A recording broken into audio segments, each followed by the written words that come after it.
On a quiet April night in the small town of Michigan, an eerie stillness filled the air. A lone gas station, its lights casting unsettling shadows, became the backdrop for an unexplainable disappearance. Inside, everything seemed untouched. The cash still in the register, a coat hanging in the back room, and just a single drop of blood near the door.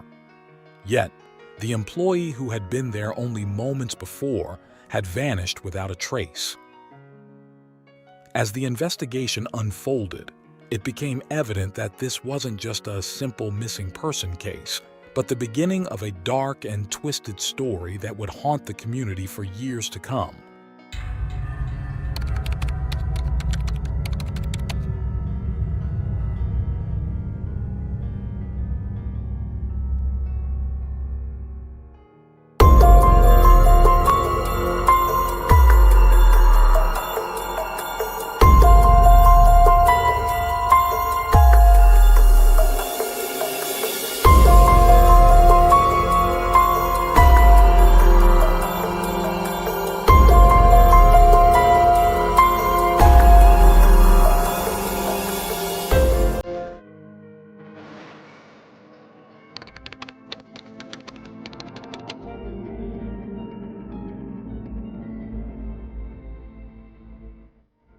Jessica Hiringa, born on July 16, 1987, lived in Norton Shores, a town in Michigan.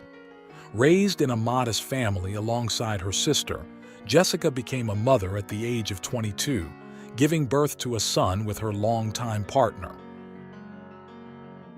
By 2013, the couple was still together, living in a rented house, though their relationship was strained by financial hardships and frequent arguments.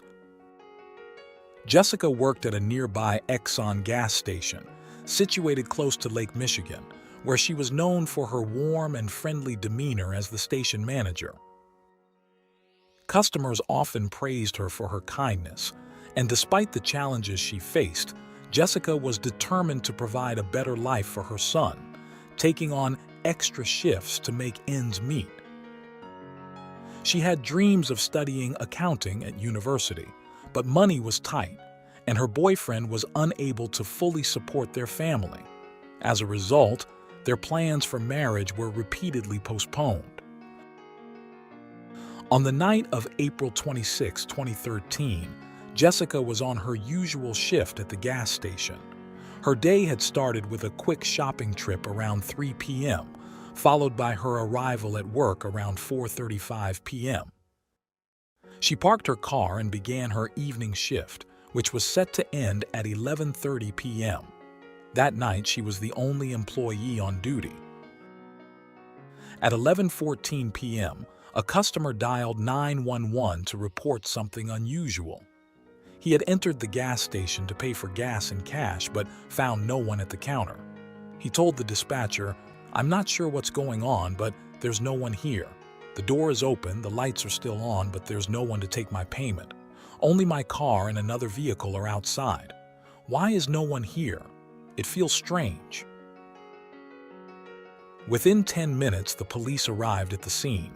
They searched both inside and outside the gas station but found no signs of a struggle. Everything appeared normal. Jessica's coat was in the back room, along with her purse containing $400, her car and house keys, and a single drop of blood was found near the door. Another drop was later discovered near the back storage area, identified as Jessica's. The cash register was untouched, with all the money still inside. The last recorded transaction had been for a lighter at 10:52 p.m. The gas station lacked interior security cameras. Near the register was Jessica's pack of cigarettes, suggesting she had only stepped away briefly, intending to return. Her car, parked outside and locked, remained where she had left it, but Jessica herself had mysteriously disappeared. Upon discovering the abandoned station, the police contacted the gas station's owner, who in turn called another manager living nearby to secure the premises. The authorities also notified Jessica's family of her disappearance. Her parents began calling friends in hopes of finding clues about her whereabouts. One friend remembered stopping by the station between 8 and 9 p.m., noticing nothing out of the ordinary. Later that evening, another employee arrived to close the station. She recalled that around 11 p.m., she and her husband had ridden past the station on a motorcycle. They noticed a silver Chrysler minivan parked near the service entrance, its back door open. Concerned that Jessica might be involved in a robbery, they paused to observe. The employee spotted a young man with messy, curly hair near the minivan, wearing an orange sweater. She watched as the man repeatedly opened and closed the van's back door before eventually driving away. When the police reviewed surveillance footage from nearby buildings, they found a video showing a silver Chrysler passing by the Exxon station at 11:02 p.m. A nearby store clerk also provided information to the police, mentioning that he had seen a man in the minivan speaking with Jessica. At first, he thought the man was merely flirting with her, given her attractive appearance. He observed Jessica standing outside while the man questioned why she wasn't inside. Both the store clerk and Jessica's co-worker, who had witnessed the man by the minivan, helped create a composite sketch of the unidentified individual. He was described as a young man, light-skinned with dark curly hair, stocky build, and standing about 6 feet tall. The sketch was released 3 days after Jessica's disappearance, but despite numerous calls to the police, no substantial leads emerged. The sheer number of silver Chrysler minivans in the U.S. posed a significant challenge for the investigation. In Michigan alone, there were about 15,000 registered vehicles of this kind, making it difficult to identify the specific driver connected to Jessica's disappearance. Initially, Jessica's boyfriend was a suspect. He admitted that they often argued but denied ever physically harming her. He fully cooperated with the investigation, telling police that he had been home with their 3-year-old son on the night Jessica disappeared. Without a car, he had no way of traveling to her workplace.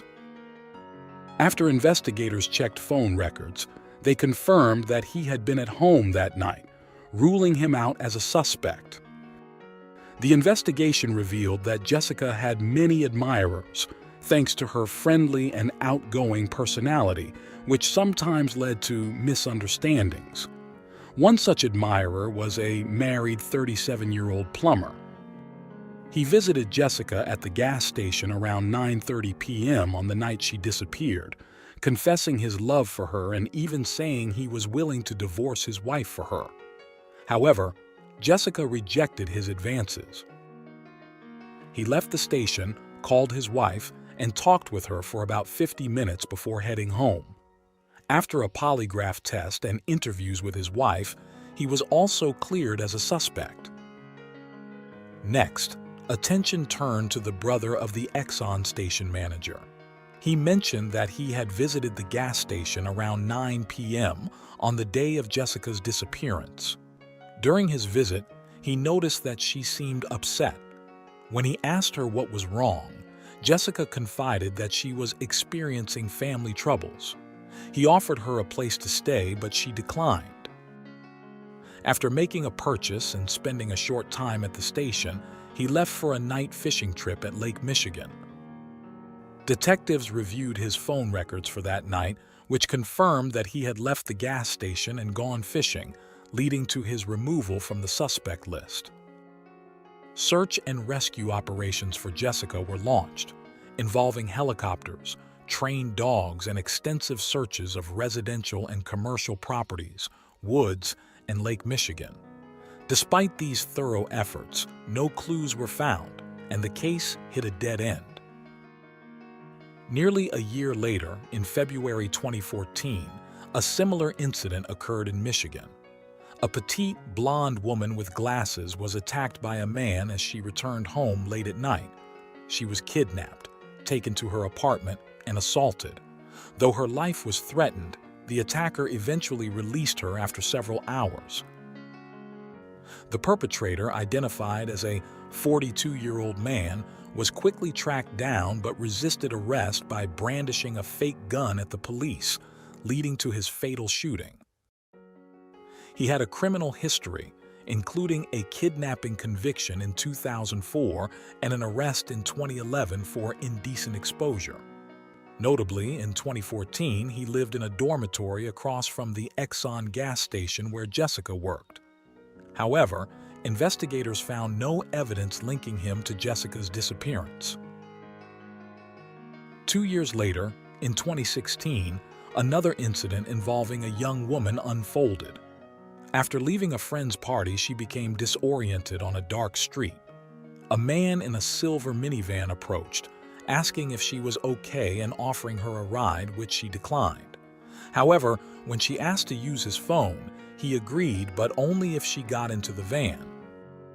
Once inside, the man locked the doors, revealed that his phone was dead, and brandished a weapon, ordering her to stay quiet. He began driving, but the woman, feeling nauseous, asked him to roll down the window. Seizing the opportunity, she jumped out of the moving vehicle through the open window and fled to a nearby house. The man sped away. The woman immediately contacted the police and provided a description of her kidnapper. Using surveillance footage, the police traced the license plate of the silver Chrysler minivan and identified the driver as 46-year-old Jeffrey Willis. Willis, a factory worker, lived a quiet and modest life with no prior legal issues. When police located him, they searched his minivan and found a semi-automatic pistol. The weapon was traced to one of Willis's co-workers, who had reported the firearm missing along with its laser sight. Willis had stolen the gun sometime earlier and was promptly arrested. A search of his home revealed a box filled with various BDSM items, including handcuffs, chains, ropes, gags, a vibrator, a video camera, and a bullet that matched the pistol. The box also contained insulin syringes filled with an unidentified liquid, sedatives, Viagra, lubricant, disposable gloves, and a diagram of the female anatomy with injection sites marked. On Willis's computer, authorities found disturbing videos showing staged kidnappings with young women as victims. A hidden hard drive in a ventilation duct contained footage he had secretly recorded of his neighbors swimming, unaware they were being filmed. A folder on the computer labeled Victims contained 2 subfolders, one named after Jessica Hiringa and another for a woman named Rebecca Blech, who had been murdered. Rebecca, a 36-year-old woman, had been tragically killed on June 29, 2014, roughly a year after Jessica's disappearance, in an area just 20 minutes from the Exxon station where Jessica had worked. Rebecca had gone for an evening run but never returned home. She was found by neighbors lying on the road, her clothing disheveled, initially leading authorities to believe she had been struck by a car. Though unconscious, Rebecca still had a pulse when she was discovered. Emergency services were called, but she succumbed to her injuries before they could save her. The autopsy report revealed that Rebecca died from 3 gunshot wounds to her back and head, along with multiple bruises on her wrists and legs. At the time of her death, her killer remained at large. However, 2 years after Jeffrey Willis's arrest, new evidence linked Rebecca's murder to the gun found in Willis's minivan. Willis denied any involvement, but prosecutors theorized that he had attempted to abduct Rebecca, and when she resisted, he shot and killed her. Forensic analysis later discovered Rebecca's DNA on a glove recovered from Willis's residence. Willis was convicted of Rebecca's murder and sentenced to life in prison. While serving his sentence, Willis faced additional charges related to the kidnapping of Jessica Hiringa. Despite his consistent denial, a review of Willis's phone records showed that on the night of Jessica's disappearance, he had been present at the Exxon gas station where she was last seen. Following that, Willis traveled to his late grandfather's house, located about 13 minutes from the station. When police arrived at the residence, they found the front door heavily secured. Forcing their way in, they discovered various cleaning supplies, powders, and bleach in the basement, all bearing manufacturing dates from early 2013, around the time of Jessica's disappearance. Willis's co-workers reported his unusual absence on April 27, 2013, the day after Jessica vanished. Uncharacteristically, he had failed to show up for his factory job. When Willis returned to work a few days later, he had deep, noticeable scratches on his face and hands, raising suspicions among those who knew him. A woman who had visited the gas station on April 25th, the day before Jessica disappeared, contacted the police. She mentioned arriving at the station late at night and expressing her concern for Jessica's safety, being there alone so late. Jessica acknowledged her worry with a nod, appearing anxious and somewhat frightened. At that moment, an unknown man inside the station remarked to the visitor, "Don't worry, she's got customers looking out for her." Shortly after, the man left. The concerned visitor, still uneasy about Jessica's safety, remained in her car outside until Jessica finished her shift and left. Tragically, Jessica disappeared the following day. In 2016, the witness positively identified Jeffrey Willis, recalling that she had seen him at the gas station. Investigators found that Willis had frequented the Exxon station, interacting with Jessica on at least 15 occasions. Simultaneously, Willis's cousin, Kevin Bloom, a 48-year-old prison guard, was detained after making inconsistent statements during questioning. His contradictions eventually led to a confession. Kevin revealed details about Rebecca's murder that had not been made public and admitted to helping Willis conceal Jessica's body. Kevin described how, on April 27th, the day after Jessica's abduction, Willis had invited him to a party at his late grandfather's house. Upon arriving, Kevin Bloom saw Jessica for the first time, lying unconscious on the floor, bound and gagged. The cousins wrapped her body in a sheet, transported it in a car to a wooded area where Willis had already dug a grave, and buried her. They then returned home. When Kevin led police to the forest to identify the burial site of Jessica, he spent considerable time wandering the area. Despite his efforts, he couldn't pinpoint the exact location of her grave. Even though Jessica's body was never found, alive or dead, Willis's trial proceeded.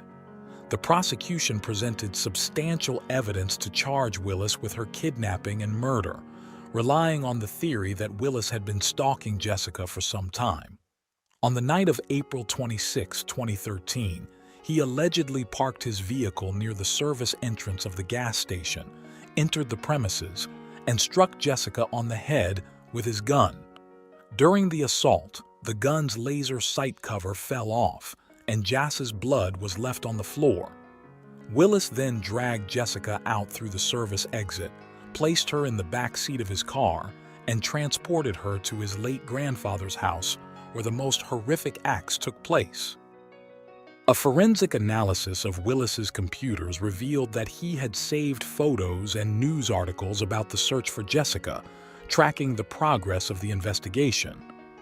Investigators also discovered that Willis had used a computer password consisting of Jessica's initials and the date April 27, 2013, believed to be the actual day of her death.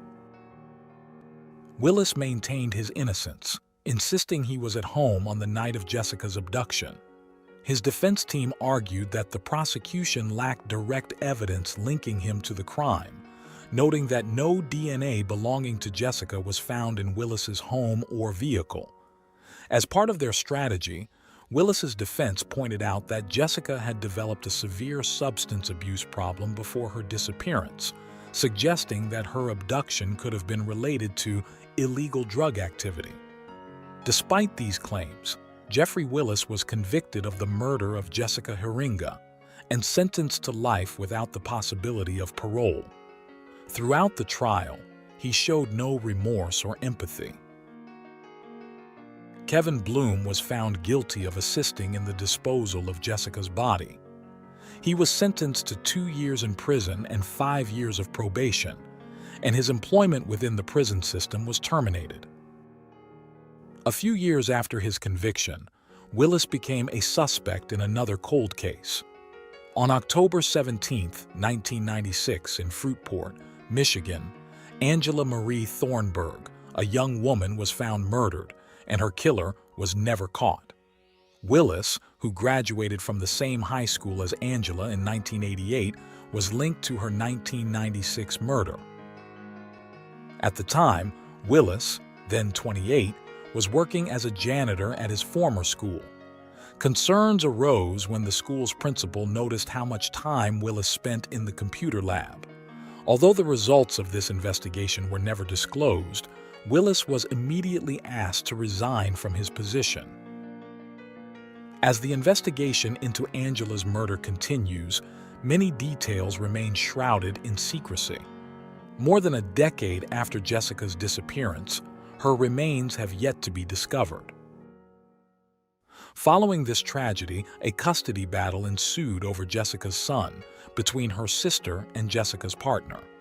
Ultimately, the child is being raised by Jessica's biological family.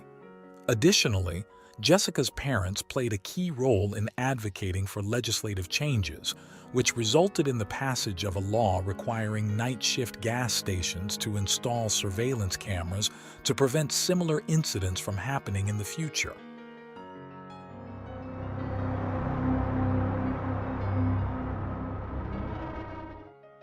Thanks for tuning in to Unreal True Crime. If you're intrigued by mysteries from around the world, check out our new channel, Latin Crimes, where we dive into the gripping true crime stories of Latin America. Don't miss out. Subscribe now for more thrilling investigations. We are very grateful and relieved that an arrest has been made in connection with Rachel's murder. Rachel was a mother, daughter, sister, and a friend. Rachel's absence from our lives has left many broken hearts and great devastation.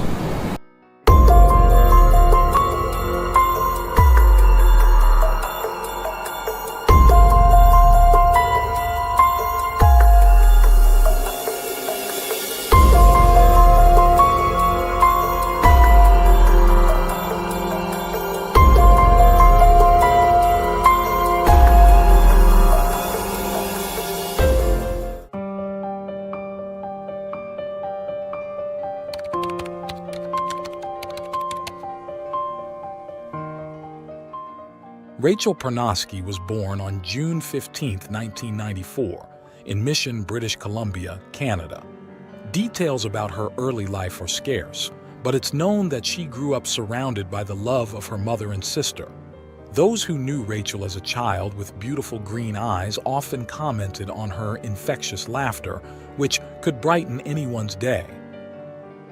Information about her father is limited.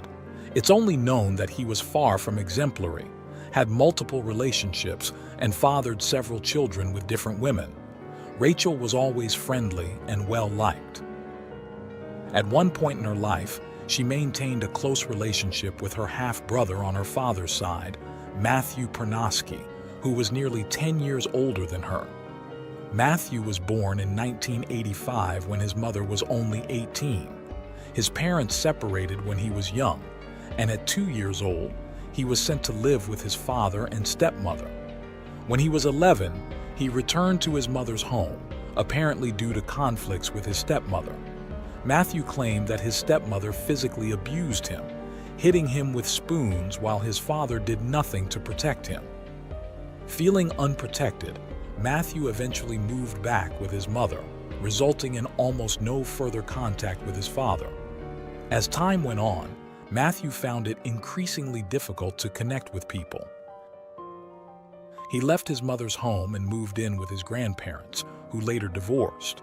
During his youth, he was sexually abused by an older neighbor, a secret he kept to himself. Matthew felt blamed for his grandparents' separation and believed his mother had abandoned him early in his childhood, and saw him as a burden when he returned during his teenage years. Additionally, he felt rejected by his father. This combination of negative emotions significantly impacted him.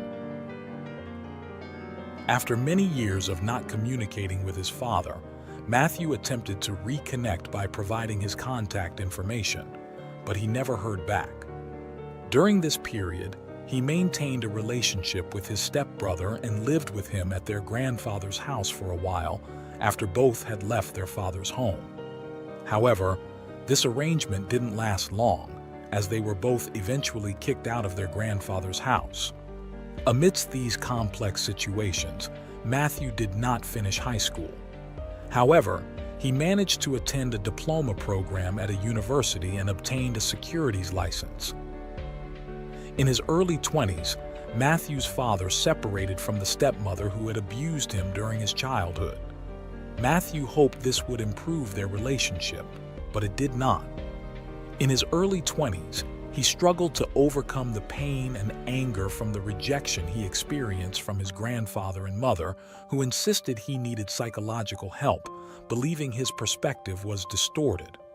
However, Matthew resisted seeking professional help. It appears he was diagnosed with depression at the age of 20, but did not take any medication or attend therapy to address it. Instead, he turned to less conventional methods to cope with his pain, leading him to substance abuse. His already erratic behavior worsened due to these habits, resulting in actions he would later regret. Turning back to the life of Rachel, Matthew's half-sister, it is known that her life was also challenging, but she had the unconditional love of her mother and sister. The charming girl fell in love at a young age and became pregnant.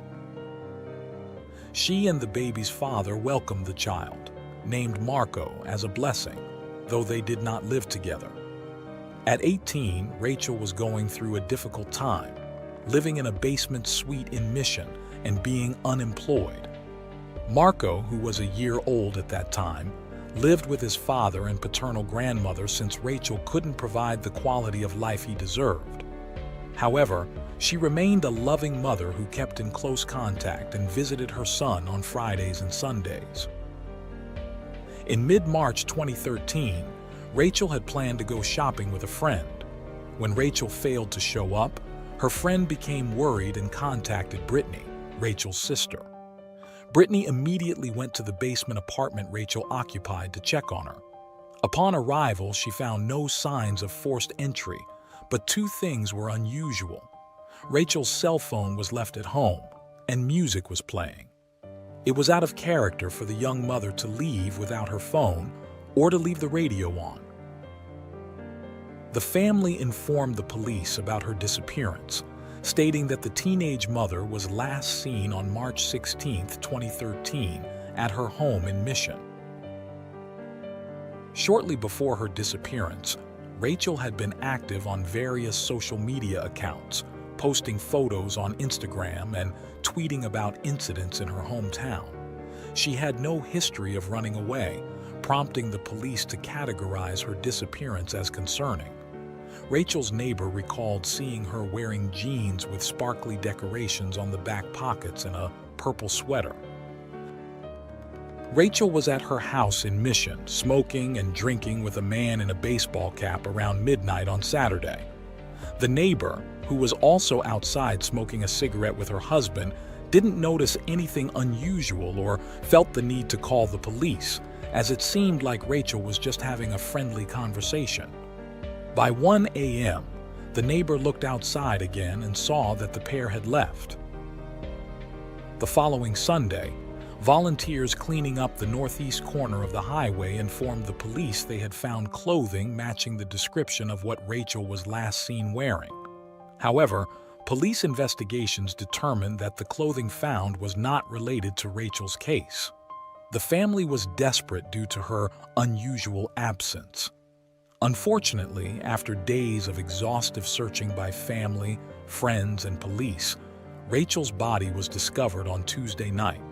Her body was found in a ditch about 30 miles from her home by a passerby who saw it from the road and called the police. Due to the difficult terrain, a search and rescue team was called to retrieve Rachel's body. The detective stated that the initial search effort involved 25 officers but didn't anticipate the case ending in homicide. Sergeant Jennifer Pound of the Integrated Homicide Investigation Team, Canada's largest homicide unit, said in a press conference that although Rachel's murder didn't appear random, the police had no suspects in custody and no definitive motive. However, she clarified that they were not idle and had already interviewed several individuals. Officer Jennifer noted that it was still unclear whether the young woman was killed at the location where her body was found or if she had been dumped there. She added that the social media accounts Rachel frequently used could be crucial in identifying the killer. The results of the autopsy were expected within hours but would not be made public due to the ongoing investigation. Sergeant Jennifer also stated that Rachel's murder had left a void in her family, made even more painful by the fact that she had left behind a small child. She urged anyone with information that could help solve the case to come forward to the police. 2 days after Rachel's body was discovered, over 300 people braved the wind to pay tribute to the young woman at a heartfelt vigil in Heritage Park, Mission. Among the attendees were the father of Rachel's child, who held their baby in his arms, along with other family members, friends, and community members. The atmosphere was filled with sorrow and disbelief, as many of those present had participated in the search for Rachel and never imagined it would end so tragically. Speakers at the vigil remembered Rachel for her positive attitude and sense of humor. Despite the initial outpouring of grief and tributes, time marched on. Days turned into weeks, weeks into months, and months into years. Life went on for everyone, while the case seemed to stagnate or be forgotten, at least in the eyes of Rachel's family. What they didn't know was that detectives had been diligently working behind the scenes, relentlessly gathering evidence to bring the perpetrator to justice. The most shocking revelation was the direction the investigation had taken and the closeness of the perpetrator to the victim. On June 23, 2016, there was enough evidence to support charges related to Rachel's murder, and on June 24th, the responsible party was arrested without incident. On June 27, 2016, after 3 years of investigation, the Integrated Homicide Investigation Team announced that they had sufficient evidence to support the charges. The accused turned out to be none other than Rachel's half-brother on her father's side, who was 27 years old at the time of the murder. Matthew, then 31 and residing in Richmond, was charged with second-degree murder, along with a second, particularly heinous charge: desecration of a corpse for having sexual contact with Rachel's dead body and disposing of it. Sergeant Jennifer stated that it was a tragic case that had left a family with many unanswered questions. She clarified that from the beginning, the investigative bodies had worked together to follow the evidence and bring charges. She mentioned that it took 3 solid years of dedication and commitment from all the investigators involved to achieve justice for Rachel. She noted that Matthew had been considered a person of interest from the start of the investigation, but they needed to carefully piece together all the facts to avoid jeopardizing the extensive efforts made. A statement written on behalf of Rachel's family was also read, expressing their gratitude and relief at the arrest of the suspected killer, though the wait for justice continued. The start of the trial was delayed longer than Rachel's family had hoped. It wasn't until 2018 that the case finally went to court. Just as the trial was set to begin, Matthew, her half-brother, pleaded guilty to her murder. Matthew's guilty plea resulted in an automatic life sentence, but a judge during the sentencing hearing had to decide how long he should remain behind bars before being eligible for parole. For second-degree murder, the sentence typically ranges from 10 to 25 years. The Crown's lawyers and the defense attorneys presented a joint recommendation to the court in June 2018, suggesting that Matthew could be eligible for parole after serving 13 years in prison. On July 4, 2018, as scheduled, the sentencing hearing took place in the British Columbia Supreme Court. Wendy Stephen, representing the Crown, recounted that Matthew was arrested and charged following an operation called Mr. Big, in which an undercover agent posed as the head of a criminal organization. Details of the trial were published online by the Abbotsford News, a community newspaper in Abbotsford, British Columbia. It was revealed that Matthew confessed to Mr. Big that he had killed Rachel, with whom he shared the same father. The confession was recorded with hidden cameras. Wendy, the Crown representative, explained that on the night of the murder, Matthew had gone to Rachel's residence to apologize for abusing her when she was a child. He was 14 or 15 years old at the time of the assault and was found guilty at 19, receiving a sentence of probation, as disclosed in court. Wendy also detailed that Rachel had exchanged text messages with a friend, who asked how her conversation with Matthew was going. She replied that it had been a good, emotional conversation, but that she was very tired and hoped he would go home soon. Matthew saw this message and became enraged.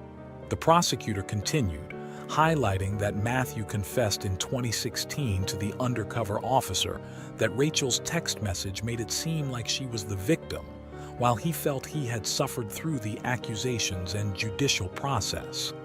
To Matthew, the fact that he had sexually abused his sister when she was just a child seemed insignificant. Wendy explained that, in a fit of rage, Matthew hit Rachel on the head, immobilized her, and suffocated her by covering her mouth and nose with his hand. He then transported her body to his residence in Abbotsford, sexually assaulted the corpse, and disposed of it. After committing these crimes, Matthew tried to cover his tracks by sending text messages from Rachel's phone after her death and getting rid of her keys and other personal items.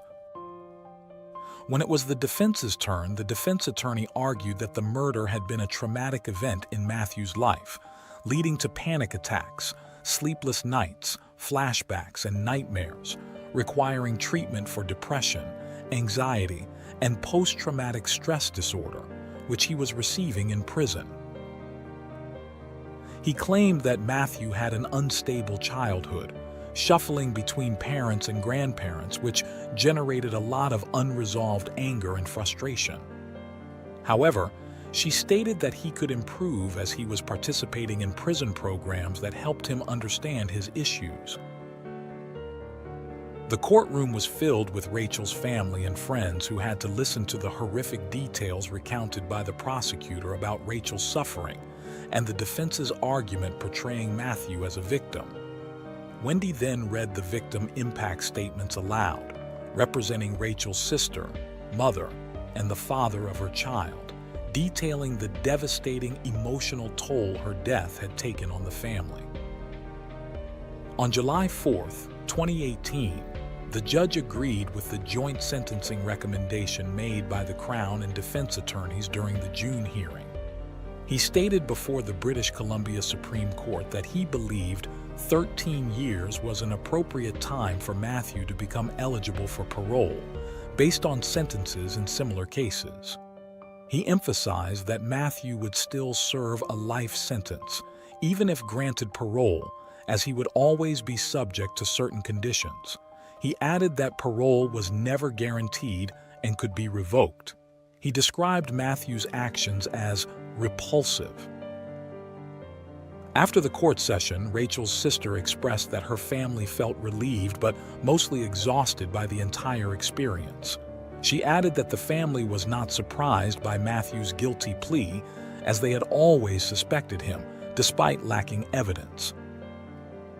Responding to Matthew's claims of suffering, Brittany emphasized that Rachel was the only victim and that Matthew could portray himself as a martyr to gain sympathy or pity, But he was not a victim. She stressed the importance of remembering this crucial fact. Perhaps the most poignant evidence of the tragedy's impact was contained in a letter the family provided to Sergeant Jennifer. In it, they expressed that Rachel was a mother, daughter, sister, and friend, and her absence had left many broken hearts in great devastation, as she was missed and remembered every day. They described Rachel as a sweet, strong, and beautiful young woman with her entire life ahead of her, but she would never get the chance to live out her dreams. They highlighted that her senseless murder left behind a child who would never know his mother and would one day need answers to questions no child should have to ask. The family noted they no longer had words to describe their pain or the difficulty of processing everything that had happened, and they requested privacy while expressing gratitude that justice was served, though nothing could ever compensate for the loss of Rachel's young life. Finally, Brittany said the family hoped to use their experience to help others going through similar tragic circumstances. She emphasized that there should be more support in such painful situations. She remarked that no mother should have to close her deceased daughter's bank account or receive mail addressed to her dead daughter in response to some bureaucratic procedure, as it was too difficult to bear.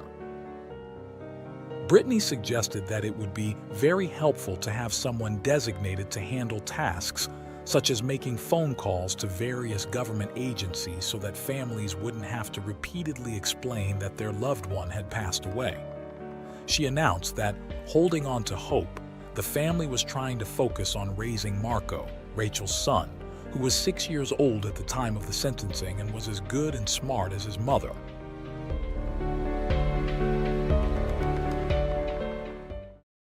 Thanks for tuning in to Unreal True Crime. If you're intrigued by mysteries from around the world, check out our new channel, Latin Crimes, where we dive into the gripping true crime stories of Latin America. Don't miss out. Subscribe now for more thrilling investigations.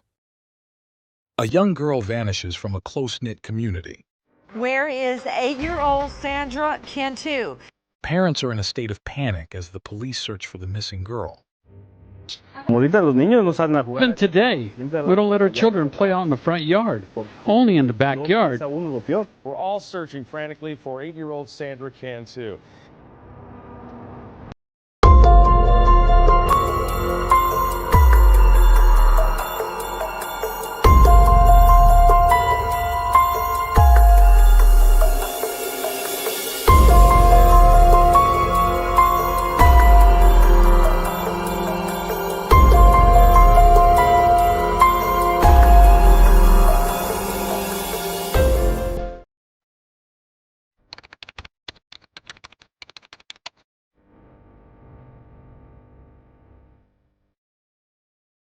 Sandra Renee Cantu, born on March 8, 2001, was the daughter of Maria Chavez and Daniel Cantu, a couple of Hispanic origin. Sandra lived with her mother, grandparents, and 3 older siblings, 2 sisters aged 20 and 11, and a 15-year-old brother, in a trailer park named Orchard Estates. This park, consisting of about 100 homes, was known as a safe and family-friendly community in the city of Tracy. Sandra's father, Daniel, resided in Mexico and had limited contact with her. Tracy is a city in Northern California with a population of around 80,000 people.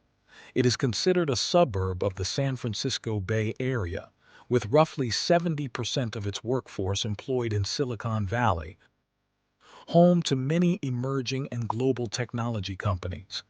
Despite this, the city maintains strong agricultural roots, with crops such as tomatoes, alfalfa, and peaches.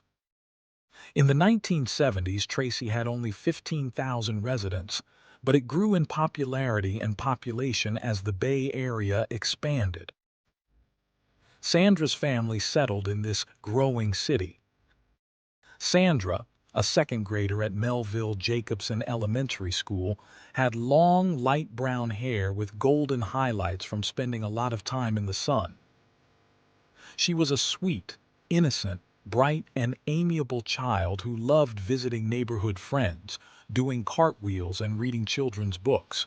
Her friendly nature allowed her to make friends easily, and she was always ready to help.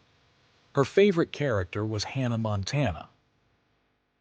On Friday, March 27, 2009, after school, the 8-year-old visited a friend's house before returning home around 4 p.m. to check in with her family.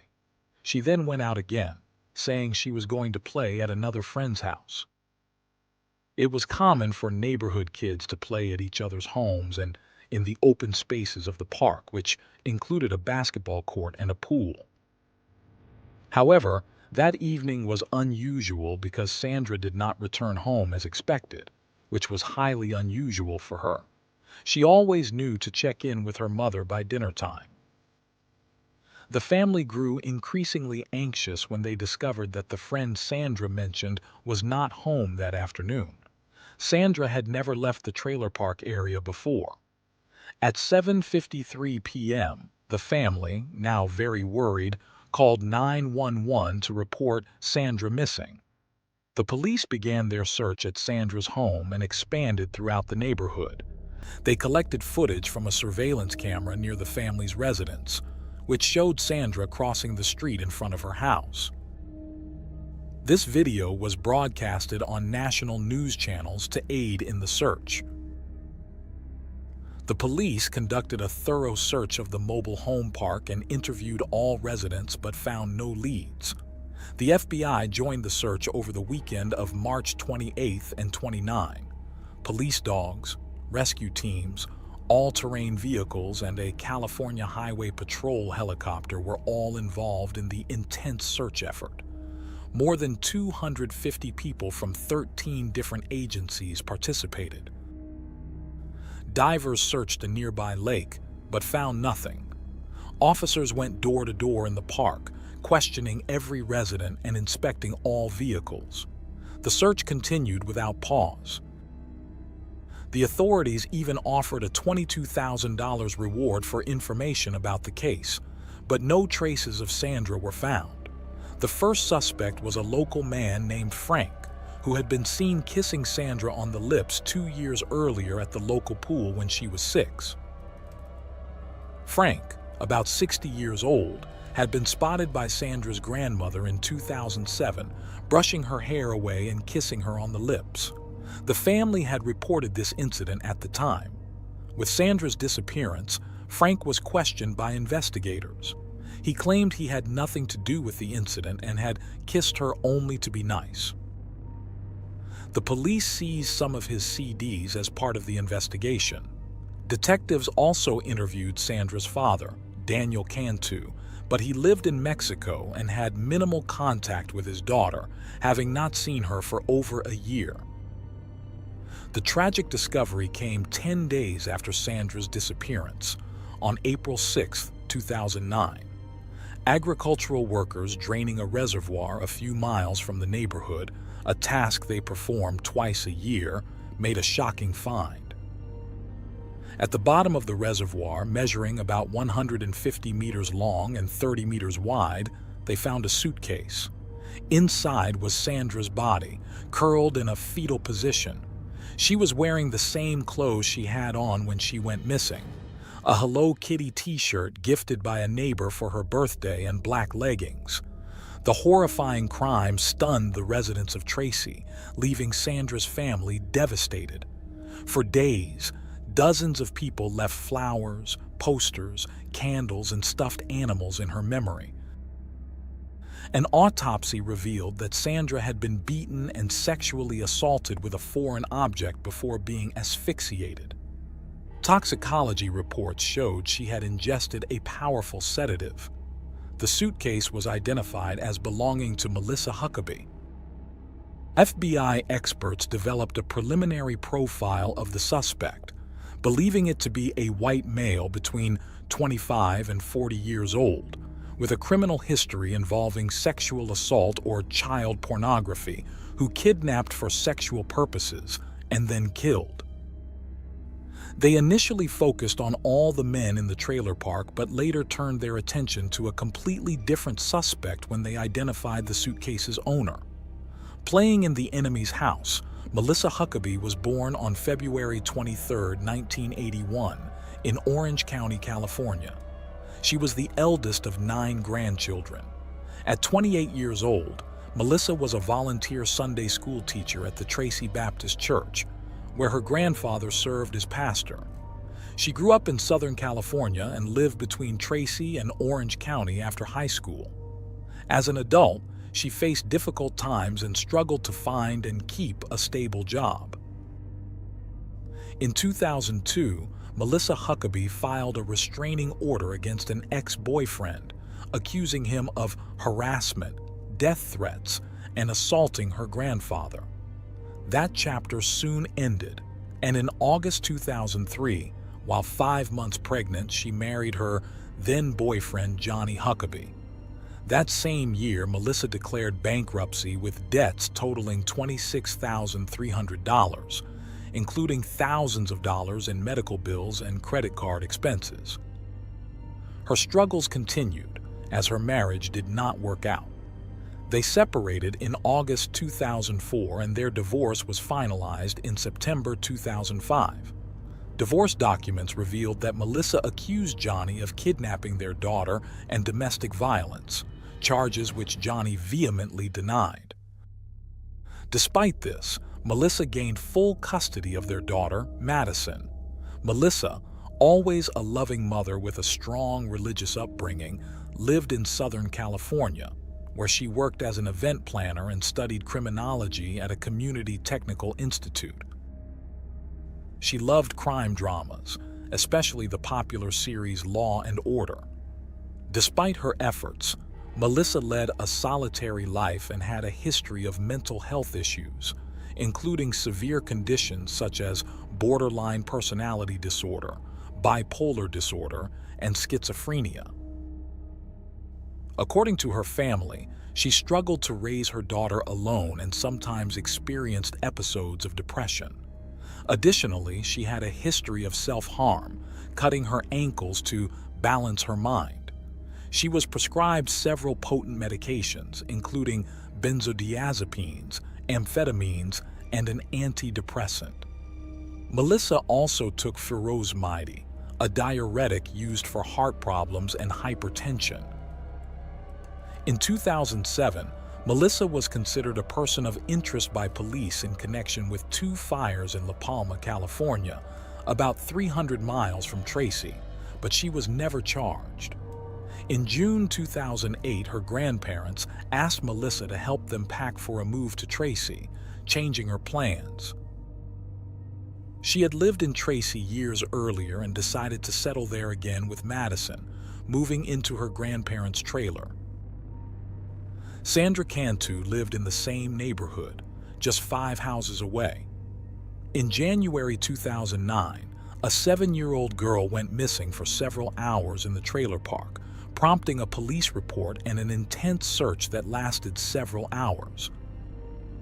Melissa eventually brought the girl home, but according to the family, the child appeared drugged. She could barely speak and cried incessantly, unable to stand or walk without assistance, collapsing each time she tried. Her parents took her to the hospital where tests revealed benzodiazepines in her bloodstream, medications typically prescribed as sedatives or to induce sleep, alleviate anxiety, muscle spasms, and prevent seizures. The family feared the girl had been sexually abused, but medical examination showed no evidence of this. A Tracy police officer interrogated Melissa, who reacted indignantly to the accusation. At the same time, it was revealed that the girl's mother had drug problems. With no evidence against Melissa, the case did not proceed. Another peculiar incident highlighted Melissa's odd behavior. She told a 37-year-old man she occasionally dated that she was pregnant, leading him to decide to marry her. Melissa even had the phone number of a bridal shop written in her notebook. On March 2, 2009, the couple met at the church, where Melissa gave Daniel a drink that he found to have a strange taste. He could not remember anything after that night. The police later found Daniel unconscious near a fast food restaurant. He woke up in jail but never reported Melissa. This incident occurred about 3 weeks before Sandra's death. On the day Sandra disappeared, while the police were searching the area, Melissa sent a text message to Maria, Sandra's mother, asking her to inform the police that something had been stolen from her house around 4 p.m. She added that she wasn't sure if this information would impact the investigation. Earlier, Melissa had called the manager of the trailer park to report a stolen black suitcase she claimed to have left outside her home. She even mentioned the stolen suitcase in media interviews. The day after Sandra vanished, during a vigil for her, a very agitated and tearful Melissa approached investigators, saying she found a note on the ground. The note, filled with spelling errors, read, "Cantu locked in a suitcase thrown in water on Bucketty Road and Whitehall Road. Witness." Suddenly, Melissa's demeanor changed, and she became completely calm, which caught the attention of the officers. At the time of Sandra's death, Melissa was on probation for a 2006 theft in Los Angeles, but she had no record of violent behavior. 2 days before Sandra's body was discovered, Melissa was admitted to a local hospital, claiming she had accidentally swallowed a razor blade while sleepwalking, which seemed to be a suicide attempt. Before Sandra's body was found, Melissa was not a primary suspect. She was interviewed several times, but the police believed she was merely seeking attention and had no evidence linking her to Sandra's disappearance. However, everything changed when Sandra's body was found in the very suitcase Melissa had reported stolen. Investigators then began to scrutinize Melissa's behavior more closely. Another crucial clue emerged when a retired Marine and his wife informed the police that they had seen Melissa in her SUV at the irrigation pond on their property at Bucketty and Whitehall Streets between 5:30 and 6 p.m. on March 27th. The couple recognized Melissa from television and noted that she appeared distracted and in a hurry when they saw her. Melissa had told them she stopped there because she needed to urinate. The police quickly continued reviewing the surveillance footage from the camera outside Sandra's house and observed that the girl was walking towards Melissa's house at 3:54 p.m. on March 27th. The camera also captured Melissa's SUV driving in the opposite direction 8 minutes later. Soon after, Melissa called the neighborhood manager to report a stolen suitcase. Around 5:30 p.m., a surveillance camera in the church parking lot recorded Melissa driving towards the irrigation pond, and half an hour later, she was seen returning. New evidence surfaced at the church when FBI agents conducted a thorough search and found a metal rolling pin in the kitchen with a blood stain and a bent handle. DNA analysis confirmed the blood matched Sandra's. They also discovered that the cord used to close the suitcase was the same type missing from the blinds in the Sunday school classroom. Investigators interviewed Melissa's grandfather and collected several items from the family home. On a computer at the house, they found a news article from September 2008 about Diverse finding a suitcase containing the remains of a missing 4-year-old girl. On April 9, 2009, Melissa was discharged from the hospital at 7 a.m. Later, she went to the police station for another round of questioning. After an hour, she was asked to return the next day. On April 10th, she underwent 6 hours of intense interrogation. Over time, Melissa broke down, transitioning from calm to distressed. She eventually admitted to causing Sandra's death, but fabricated an elaborate story of accidental death and panic. Melissa claimed that on that day, she intended to take the suitcase to the church, but encountered Sandra and decided to play hide and seek. She said she told Sandra to get into the suitcase, then zipped it up. According to her bizarre account, Melissa left her keys and cell phone, drove to the church, and forgot about Sandra.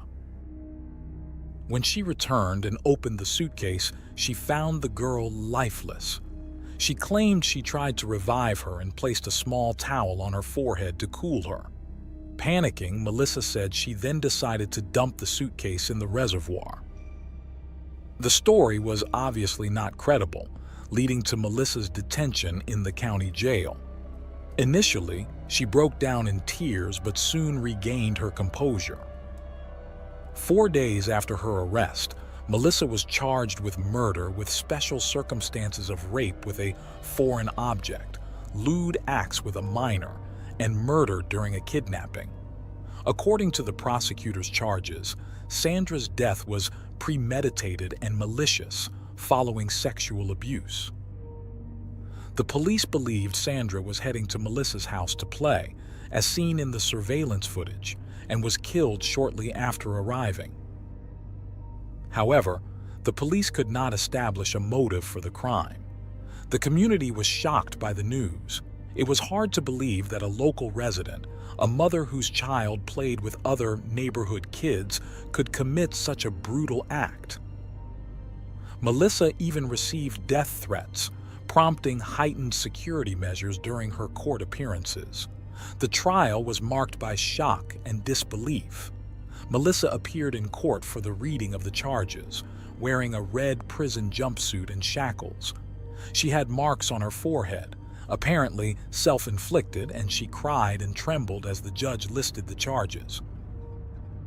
Given the nature of the accusations, she faced either the death penalty or life imprisonment without the possibility of parole. During the hearing, Melissa's defense requested a court order for a medical evaluation of the accused and a gag order to prevent case details from influencing the jury. Many of Sandra's and Melissa's family members wept during the hearing, with immense pain evident, especially when the charge of rape was mentioned. Melissa reacted strongly, closing her eyes and stifling a sob. Her father expressed that the family was in shock and did not recognize Melissa as their own. Her ex-husband stated that although Melissa had struggled with emotional issues and had been medicated, he never believed she could be violent. He was utterly astonished by the charges against her. When he saw her in court, he did not recognize her. Johnny had no further contact with Melissa or their daughter and sought custody after Melissa's incarceration. He remarried and had other children. Following the charges, there were at least 3 hearings in which Melissa refused to plead guilty or not guilty, delaying the judicial process. Finally, in June, she pleaded not guilty. In August, the district attorney added more charges related to drugging a 7-year-old girl in 2007 and her ex-boyfriend Daniel in March 2009. In April 2010, the defense requested the exhumation of Sandra's body for a second autopsy, but eventually withdrew the request. The county's chief medical examiner explained that relevant samples had been preserved for independent analysis, should the defense wish to determine if Sandra had been raped. Finally, on May 10, 2010, nearly a year after pleading not guilty in a routine pre-trial hearing, 29-year-old Melissa changed her plea. She pleaded guilty to first-degree murder with aggravating circumstances of kidnapping. Melissa made a deal with the prosecution to drop the other charges against her, including lewd acts with a minor, rape, and drugging a 7-year-old girl and her ex-boyfriend. By admitting guilt, she aimed to avoid a potential death sentence. After the gag order was lifted, more details about how Melissa killed Sandra emerged. Based on the pathologist's report, the prosecutor stated that Sandra was suffocated with a piece of cloth soaked in alcohol. Authorities also found a blood-stained piece of fabric tied around Sandra's head and knotted with a rope. The cause of death was homicidal asphyxiation. According to prosecution documents, Melissa sedated Sandra, took her to the church, and sexually assaulted her with a foreign object, apparently the rolling pin that was found. Ultimately, Melissa was sentenced to life in prison without the possibility of parole. On the day of her sentencing, she could only say she did not understand why she committed the horrific crime. She acknowledged that she would have to struggle with that question for the rest of her life. Sobbing, she apologized to Sandra's family, admitting she should never have taken Sandra from them. Melissa said she owed them an explanation, but still couldn't comprehend her actions. She also stated that she would live with the fact that she killed a sweet, innocent girl like Sandra for the rest of her life. That day, Melissa denied raping Sandra. She told Sandra's mother that Sandra did not suffer and that there was no sexual abuse. She asked for her forgiveness, although she admitted she couldn't imagine forgiving someone who harmed her own child. However, Melissa's claims were contradicted by the pathologist's report, which revealed that Sandra had a cut on her lower lip, an abrasion on her elbow, and injuries to her genital area. Toxicology tests also found traces of a medication used to treat anxiety disorders in Sandra's body. It was also proven that Melissa had written the note indicating where Sandra's body was located in the suitcase. The lingering mystery remains.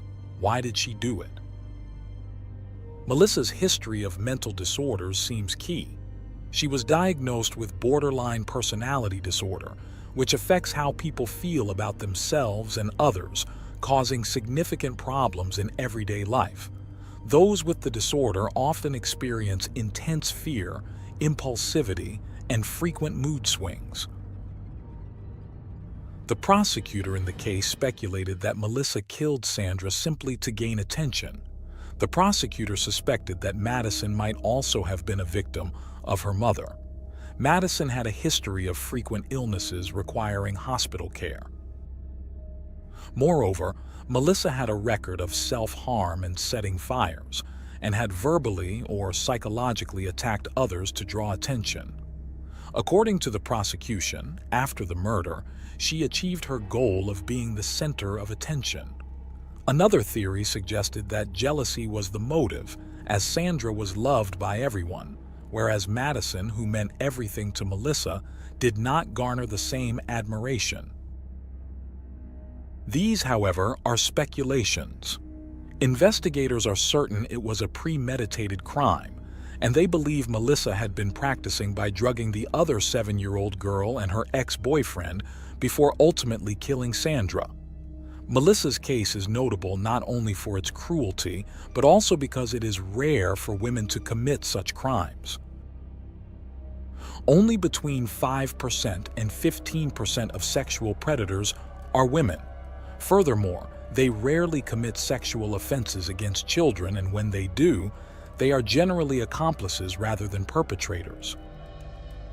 Women are typically seen as nurturing and less threatening, so images of women accused of sexual abuse are particularly shocking to our sensibilities.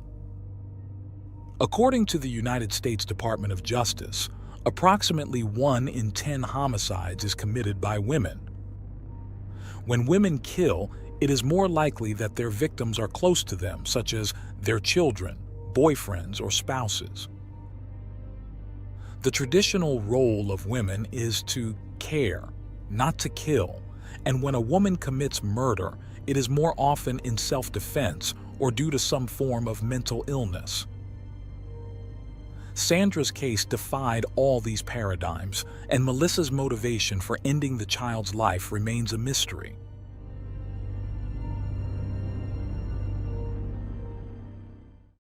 Thanks for tuning in to Unreal True Crime. If you're intrigued by mysteries from around the world, check out our new channel, Latin Crimes, where we dive into the gripping true crime stories of Latin America. Don't miss out. Subscribe now for more thrilling investigations. I don't even think that I could even describe what I saw, let alone what I felt. But I found my mom.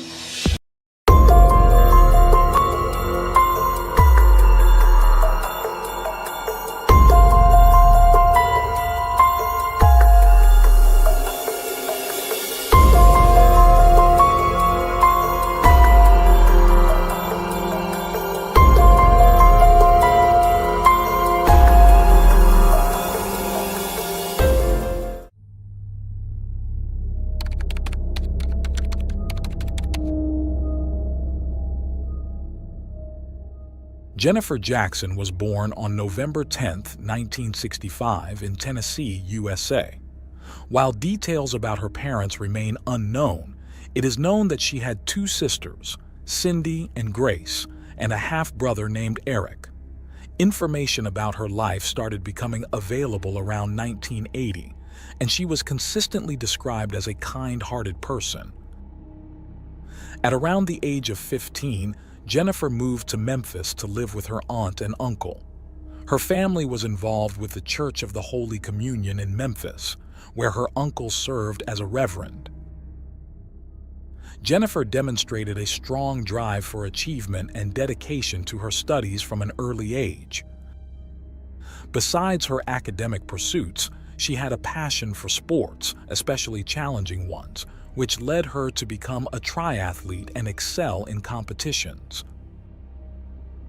Jennifer enrolled at Memphis State University and graduated in 1985 with a degree in business administration at just 20 years old.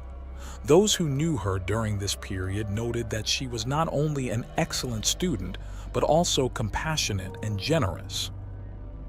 After completing her studies, she married Nazmi Hassania, a former army captain of Lebanese origin. On March 17, 1987, they welcomed their first and only child, Nora.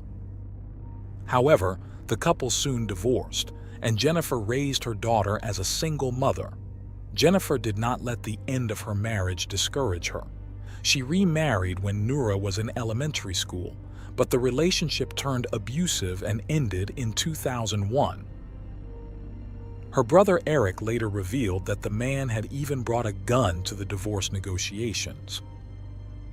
Jennifer then began dating Mark Irvin, a Methodist minister. However, this relationship was also unstable, with frequent breakups and reconciliations. Jennifer's friends did not like Mark, and Nora later described him as controlling and manipulative. Jennifer and Nora lived in a beautiful house in the Memphis suburbs. Jennifer worked as an investment banker at SunTrust Capital Markets, where she was very successful and earned a salary that allowed her to comfortably support her small family. During this time, Nazmi reappeared in their lives. Despite having been absent during Nora's early years, Nazmi attempted to mend their relationship when she reached her teenage years. Nazmi owned a convenience store and also ran a limousine business. Although everything seemed legitimate on the surface, a tragic event brought his activities under scrutiny by the authorities. On the night of January 26, 2004, an unidentified man entered Nazmi's store with the intent to rob it. Nazmi apparently resisted, and the robber shot him, causing his immediate death. When the police were notified, they arrived at the scene, initially believing it was a robbery gone wrong. However, certain elements led them to suspect that it was a planned attack by someone who knew Nazmi well. Upon reviewing the security camera footage, detectives saw the assailant not only stealing cash from the register, but also entering Nazmi's office, seemingly searching for something specific beyond just money. The convenience store was located across from a strip club, and its patrons frequently used Nazmi's limousine services. Rumors soon emerged that Nazmi rented his limousines for questionable activities and possessed compromising video evidence of clients. Given this information, authorities theorized that the attacker was looking for those videotapes and that Nazmi's murder had a deeper motive than simple robbery. It was also speculated that the incident might be connected to the Mexican drug cartel, Los Zetas. However, no concrete evidence emerged to identify the attacker, and the case eventually went cold. At the time of her father's death, Noura was 16 years old. The impact of his passing seemed minimal, as her mother had always been her primary support. Observers noted the close relationship between Jennifer and Noura. Jennifer was devoted to pleasing and indulging her daughter, and Noura confirmed they had an open line of communication, keeping no secrets from each other. However, Noura was a rebellious teenager, unlike her studious mother. By 2005, Noura was enrolled in the Gateway Homeschool program due to her struggles in formal education. She had previously attended various public and private schools, facing numerous issues. At 18, she was still in the 11th grade, typically for students aged 16. This was a constant concern for Jennifer, leading to frequent arguments about Noura's future. At one point, Noura expressed a desire to join the military instead of continuing her education. Noura often partied, used drugs and alcohol, and skipped classes. She wanted to be independent, and Jennifer was struggling to discipline her. As a single mother, Jennifer found it challenging to manage her daughter's behavior. By mid-2005, she decided to take serious action to address Noura's misconduct. She gave Noura an ultimatum. If she didn't start behaving and showing dedication to her studies, she would be sent to a boarding school. This, of course, led to more arguments and tension between the two. However, any quarrel between mother and daughter would pale in comparison to the tragedy that was about to strike the family. On June 4, 2005, Jennifer attended a wedding while Noura spent the afternoon getting a manicure in preparation for her evening plans. She first went to an Italian festival with her boyfriend and friends, then spent the night partying, as was her habit. Recently, she had argued with Jennifer, and after consuming alcohol and cannabis, Noura vented to her friends, complaining about her mother and using derogatory language to describe her. According to her friends, Noura left the party around midnight. After driving for a while and stopping at a gas station to buy cigarettes, she arrived home around 5 a.m. Jennifer should have been home from the wedding for several hours by then and likely sleeping peacefully. However, on her way to her room, Noura noticed her mother's bedroom door was open and the bathroom light was on, which was unusual. Upon entering the room, she discovered a horrifying scene. Jennifer was lying at the foot of the bed, completely naked and covered in blood. Initially, Noura tried to find a pulse and shook her mother repeatedly, trying to get a response. When there was no reaction, she ran to her neighbor for help, telling him someone had broken into their house and her mother was bleeding. The neighbor grabbed his gun and went back with Noura to the house. Once there, Noura called 911, telling the operator the same thing she had told her neighbor. Distressed and crying, she repeatedly asked for an ambulance to be sent. Unfortunately, there was no way to save Jennifer. Authorities arrived at the scene around 5:15 a.m. on June 5th. The first thing they noticed in the room, now a crime scene, was that Jennifer had been repeatedly attacked with a sharp weapon, and her head was covered with a wicker basket. Despite being naked, there were no apparent signs of sexual assault, although this would need to be confirmed by the forensic examiner. The level of violence used in the fatal attack indicated a significant amount of rage towards the victim. Combined with the fact that her face had been covered, authorities suspected that the attacker knew Jennifer. The crime appeared to be deeply personal. Authorities estimated Jennifer's time of death to be between 1 and 3 a.m.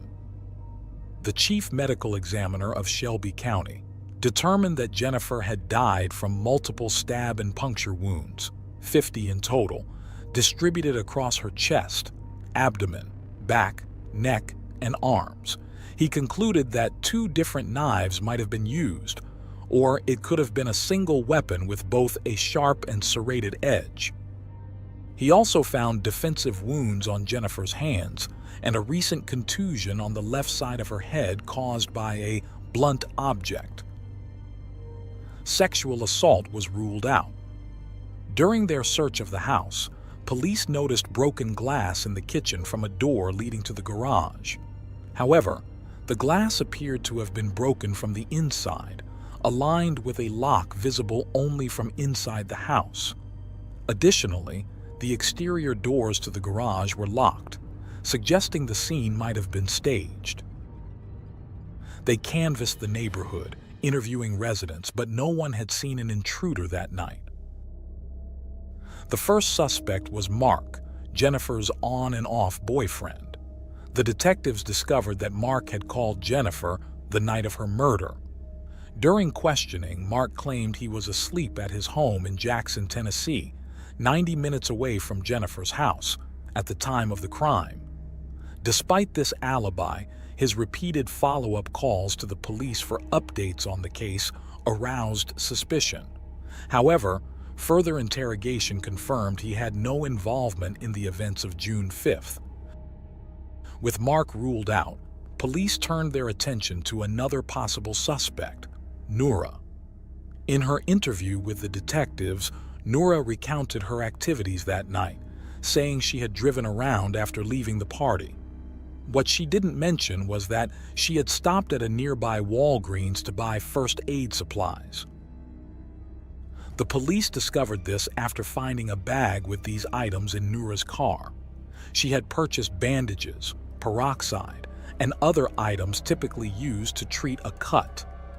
Previously, authorities had noticed Noura had a bandaged hand, which she explained as a cut from a broken beer bottle at the Italian festival. Security videos from Walgreens showed Noura purchasing the items around 4 in the morning, and she admitted they were for treating a cut she had sustained. However, authorities were skeptical of her story, as the video suggested the cut was fresh, not several hours old. Over the following days, Noura gave different answers each time she was asked about her whereabouts on the night of the crime and how she injured her hand. On June 8, 2005, Noura was admitted to a facility in the Memphis area known for treating mental health and substance abuse issues. While she was hospitalized, her mother's funeral took place. The funeral services and subsequent burial for Jennifer were held on Friday, June 10, 2005, at the Church of the Holy Communion. Noura was allowed to attend the funeral but returned to the health center afterward. Upon her release from the hospital, Noura was permitted to live on her own since she was of legal age.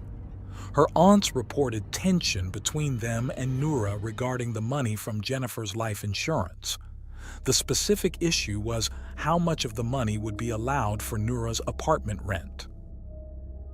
Noura did not seem to be mourning her loss. In fact, once she settled into her apartment, she frequently hosted parties. Several friends later mentioned that her place was a popular spot for drinking, with no parental supervision. By the end of the summer of 2005, after just a month in the apartment, Noura was evicted for causing disturbances, violating the lease, and having an unauthorized pet.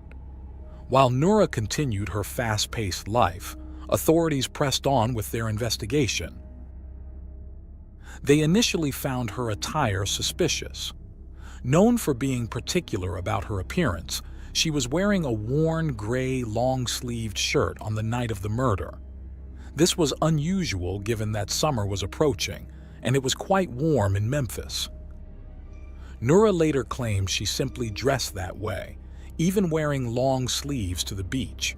But to the authorities, her clothing choice seemed like an attempt to conceal something. The police also examined her cell phone records and noticed a suspicious pattern. Noura was typically glued to her phone, but on the night of the murder, between 1 and 3 in the morning, there was no activity at all. This time frame matched the estimated time of Jennifer's death. After speaking with the victim's family and friends, authorities learned that Jennifer and Noura had been experiencing significant conflict and frequent arguments about Noura's behavior. They also heard that Noura had shown an interest in what she would inherit if something happened to her mother. This led the police to form a hypothesis about what happened on June 5th. According to their theory, Noura and Jennifer had another argument, and in a fit of rage, Noura attacked her mother. After committing the crime, Noura allegedly cleaned up the scene and tried to cover it up. The police speculated that Noura left the house after brutally attacking Jennifer, drove to a friend's house, and then returned hours later, pretending to discover the horrific scene. One of the details the police used to support this hypothesis was Noura's 911 call. At one point, the operator asked if her mother had been shot, and Noura responded that she hadn't. According to the detectives, it wasn't immediately apparent how the wounds were inflicted, so only the attacker would know for sure. However, the police's theory was based on conjecture, relying on the tense relationship between Noura and her mother and considering Noura's rebellious behavior. They found drops of Jennifer's blood on the front step of the house, leading them to think Noura had disposed of evidence far away.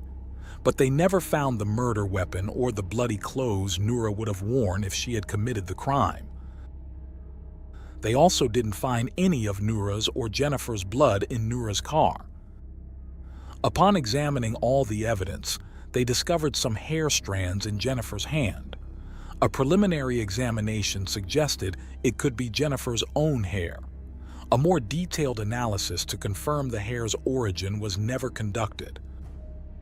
Another crucial piece of evidence that contradicted the police's hypothesis was Noura's nails. The police said Jennifer had fought her attacker, but Noura's manicure was in perfect condition the next morning, as shown in photos taken at the police station. Additionally, she had no injuries or bruises on her body, except for the cut on the back of her hand, indicating there had been no physical altercation or struggle. Eventually, the authorities found DNA evidence at the crime scene that did not match either Noura or Jennifer. They could not identify the source of the sample, but they were certain it did not belong to any family member. Despite the lack of forensic evidence linking her to the crime, Noura was charged with first-degree murder and arrested on September 29, 2005. Many of Jennifer's friends and acquaintances supported Noura's innocence, describing her as a devoted and loving daughter, incapable of committing such a crime against her mother. According to a family friend, Noura would often cancel plans to be with her mother whenever Jennifer needed her.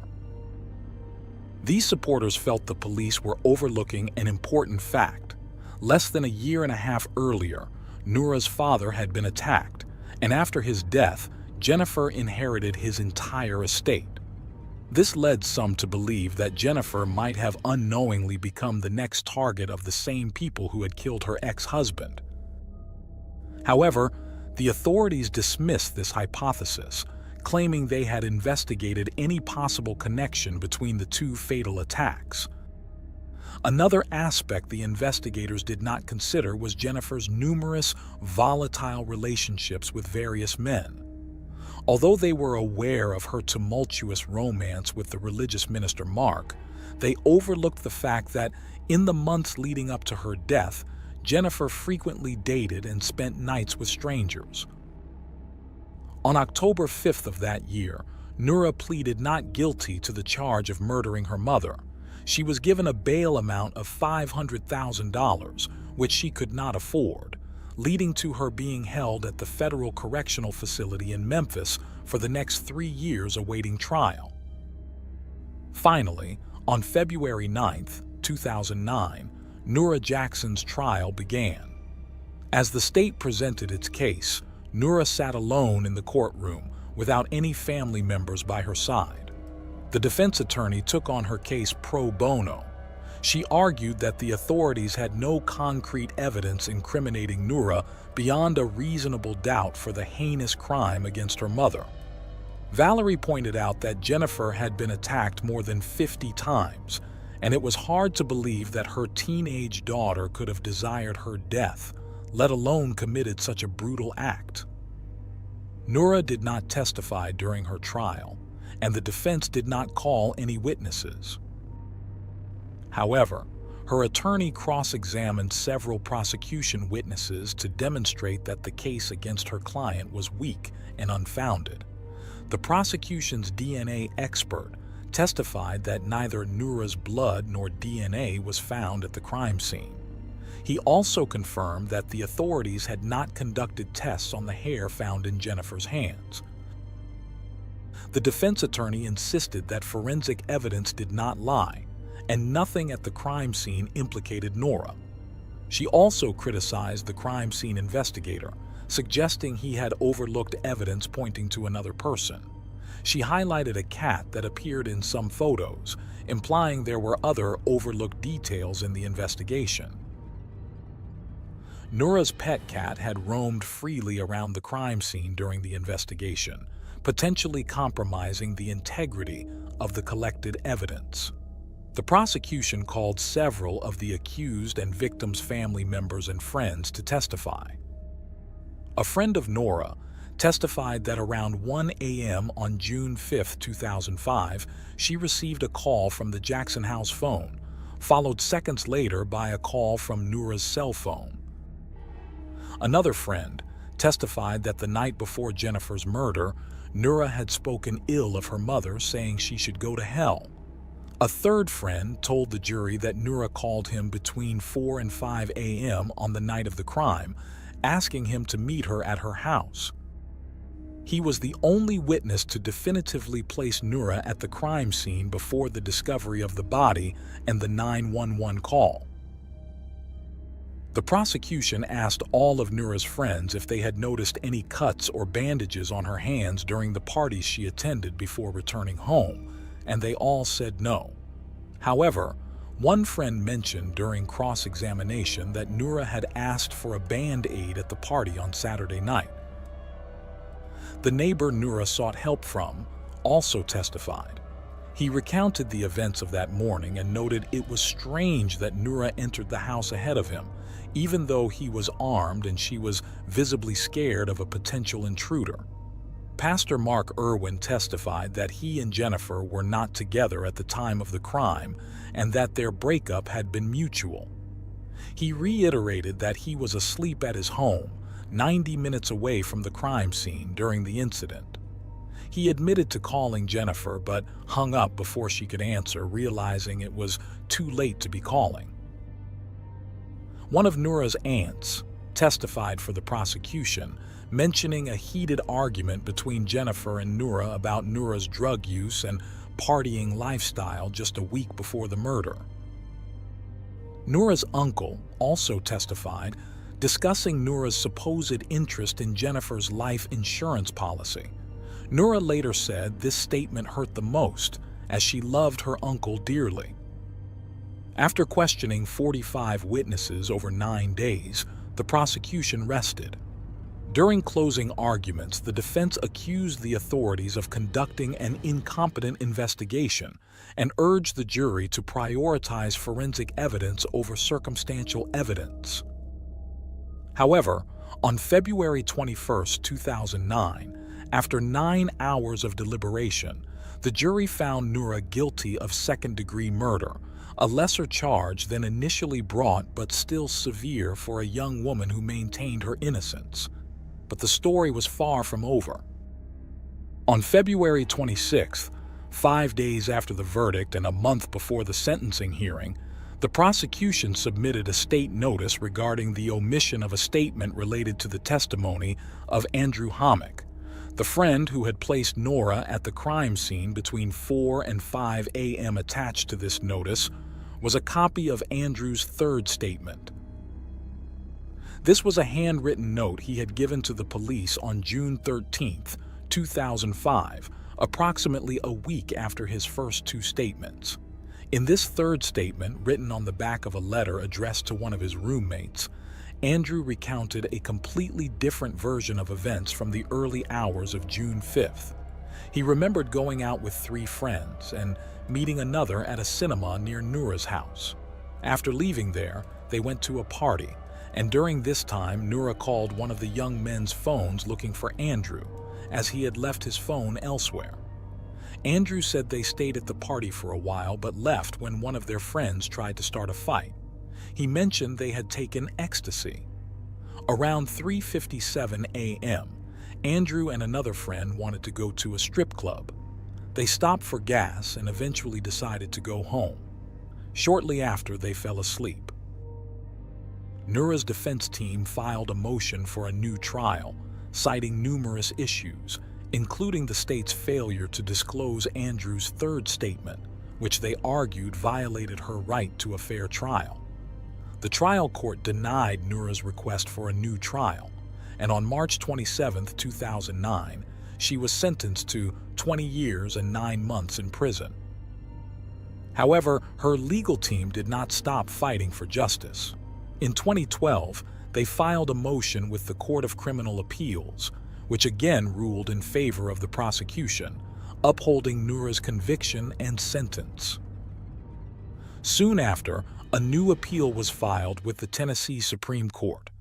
On August 22, 2014, after Noura had spent nearly a decade in prison, they finally secured approval for a new trial. According to the defense lawyer, this was the first case in Tennessee where a conviction was overturned due to 12 instances of constitutional misconduct. The court concluded that the prosecutor had violated a legal norm when she directly addressed Noura during her closing arguments, demanding that she tell the court exactly where she had been on the night of the crime.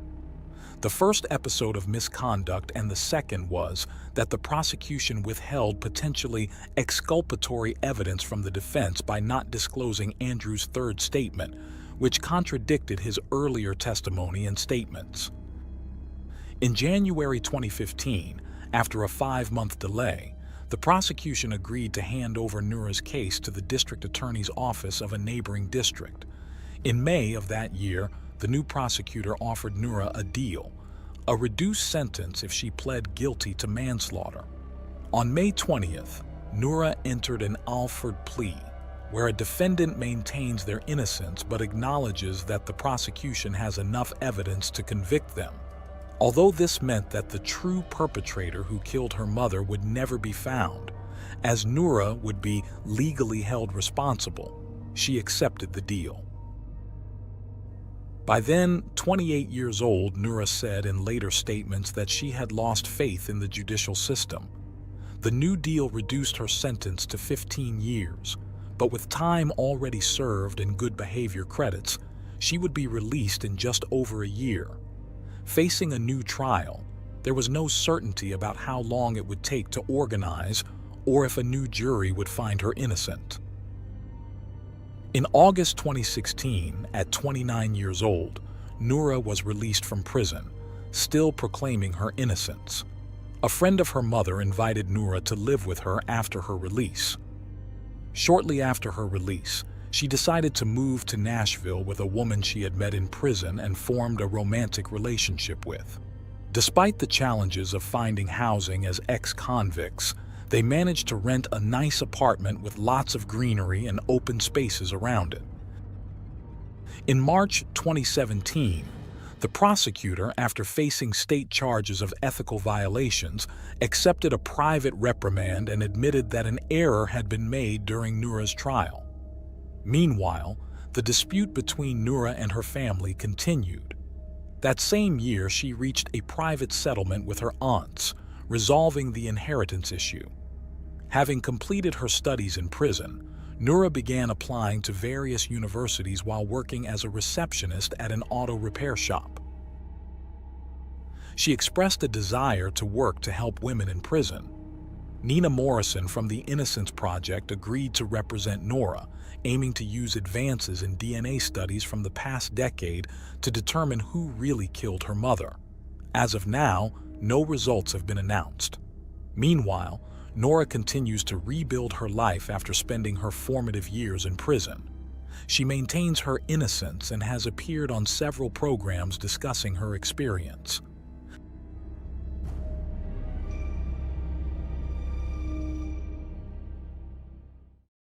Thanks for tuning in to Unreal True Crime. If you're intrigued by mysteries from around the world, check out our new channel, Latin Crimes, where we dive into the gripping true crime stories of Latin America. Don't miss out. Subscribe now for more thrilling investigations.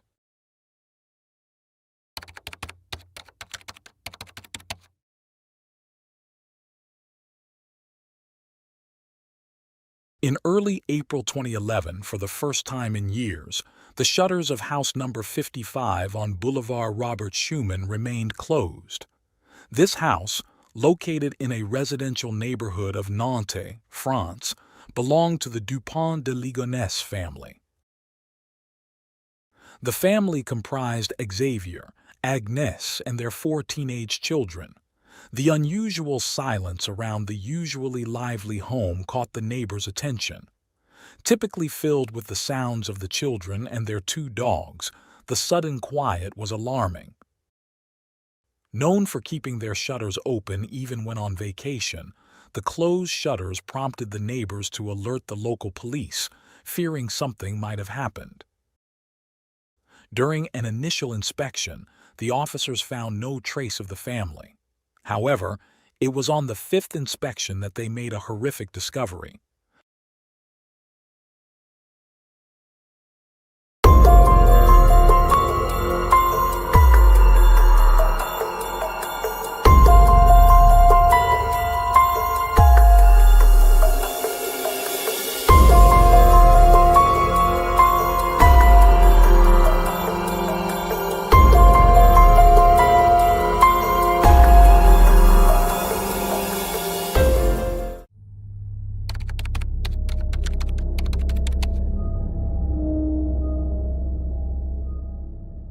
Located in the western suburbs of Paris, Versailles is the birthplace of Xavier Dupont de Ligonnès, born on March 9, 1961. He was the eldest son of the French Count Bernard Hubert Dupont de Ligonnès and his wife Geneviève Thérèse Maître. In 1966, the family welcomed a daughter named Christine. When Bernard left his wife for a lover, Xavier assumed a leadership role within his family, taking care of his mother and sister Christine. Geneviève claimed to receive divine messages, which she recorded during automatic writing sessions, similar to a surrealist poet. Her peculiar beliefs evolved into sermons about an impending apocalypse, leading her to establish a cult named the Church of Philadelphia. The group included members of the aristocracy, whom Geneviève convinced were chosen to survive the apocalypse and partake in the world's renewal. Christine was designated by her mother to bear the Savior. According to Geneviève, the child would be a reincarnation of both Jesus and Satan, destined to bring salvation. Despite inheriting his father's noble title, Xavier showed little interest in French traditions, instead being fascinated by luxury, high-end cars, and eccentricities. He also admired the United States greatly. Geneviève funded Xavier's lavish lifestyle through significant contributions from cult members who were sworn to secrecy about their activities. In 1974, on the paradisiacal island of Bréhat, Xavier met Emmanuel Teneur. The 2 boys formed a deep bond of mutual understanding, which lasted throughout their lives. It is said that Emmanuel even confessed his love for Xavier at that time, but despite the rejection, their close friendship remained intact. 2 years later, Xavier met Agnès Hodange. The girl was born on November 9, 1962, in Neuilly-sur-Seine, just outside Paris. She stood out for her deep religious devotion. She worked as an assistant at the Blanche de Castille Catholic School in Nantes, where her responsibilities included teaching catechism. Although little is known about her family background, it is well documented that Xavier and Agnès developed a close relationship, leading to a passionate but brief romance before they went their separate ways. In 1990, Agnès gave birth to her first child, Arthur, from a casual relationship. Soon after, she and Xavier reunited, rekindled their love, and decided to marry. Xavier adopted Arthur as his own son. 2 years later, they welcomed their first son together, Thomas, the heir to the family name. To commemorate the occasion, Xavier chose Emmanuel as Thomas's godfather. Following Thomas, the couple had 2 more children, Anne and Benoit. The family of 6 seemed to embody the ideal family, with Xavier appearing as a loving father and the children excelling academically, suggesting a promising future. Agnes was dedicated to instilling her faith in her children, frequently taking them to Mass. Other parishioners saw her as kind but firm with her children. Around the year 2000, in line with their interests and preferences, Xavier moved his family to the United States. Xavier, a discreet, charismatic, and multilingual man, believed he could blend in seamlessly in the United States. However, this venture failed, leading to significant financial losses. Upon returning to France, he began accumulating substantial debts related to his professional activities, which were always somewhat ambiguous. Various investigations have described him as a salesman. According to French media reports, money troubles had been a significant concern for Xavier for several years. One of his failed ventures included an unusual scheme to import cars from the United States to France. He also started several small businesses, all of which saw limited success. These included a hotel and restaurant guide for sales representatives, a customer loyalty system for restaurants, an association called the French Federation of Commerce, and a discreet business where he was listed as the manager. The accounts for this last enterprise were minimal, and in 2003, he hired 6 salespeople. Xavier's work often took him away from home from Monday to Friday and brought in a meager income, around $4,200 annually in declared earnings. Gradually, financial issues began to strain his marriage, likely exacerbated by typical marital disagreements. In 2004, Agnes wrote extensively on a French forum, detailing the challenges she and her husband faced. Notably, she mentioned that he had once told her that a group death as a family wouldn't be catastrophic. By 2009, the increasing debts severely impacted their relationship, leading to a temporary separation. During this period, Xavier sent numerous letters blaming Agnes for the family's troubles and holding her responsible for their financial ruin. This emotional turmoil took a toll on Agnes, causing her to lose her appetite and struggle with insomnia. On numerous occasions, Xavier turned to his friend Emmanuel for assistance. Emmanuel, hailing from a wealthy family, had inherited a substantial fortune from his father. Despite his wealth, Emmanuel lived modestly in a small apartment. An enigmatic and somewhat eccentric individual, he never hesitated to lend Xavier significant sums of money. In addition to financial support, Emmanuel funded Xavier's travels and even co-signed for the house where Xavier eventually settled with his family in the late 2000s. Thanks to Emmanuel's generosity, the family resided in a chalet located in the suburbs at 55 Boulevard Robert Schumann, west of Nantes.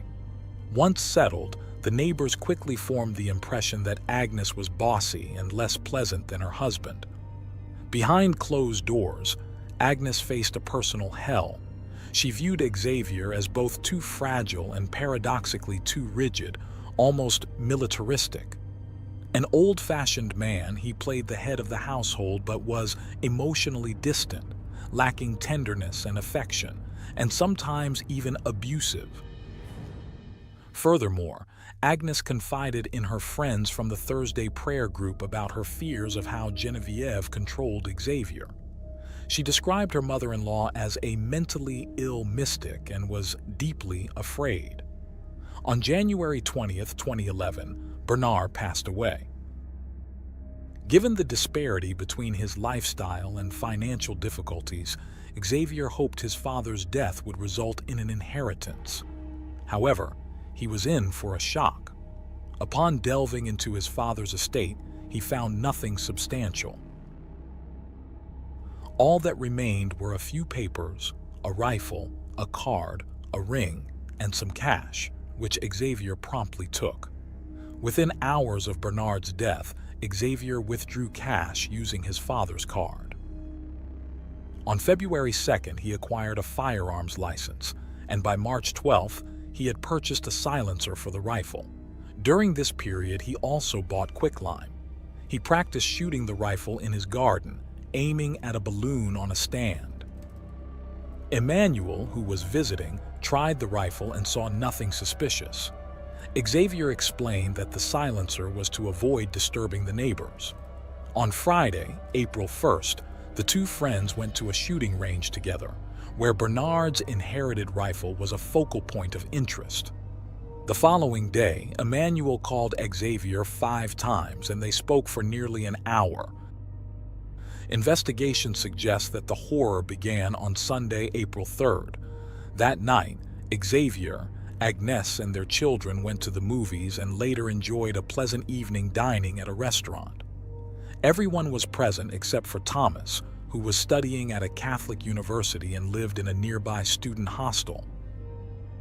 After their night out, the family returned to their chalet where neighbors saw them and some family members even exchanged text messages with friends and acquaintances. Xavier messaged Christine, telling her about their dinner outing. The most accepted theory is that Xavier drugged his wife and children, waited until they were asleep, then shot them and buried them in the garden. He also did the same to the family's 2 Labrador dogs. Xavier's alibi was as macabre as his actions. On Monday morning, he began contacting people related to his family circle from as early as 6 a.m.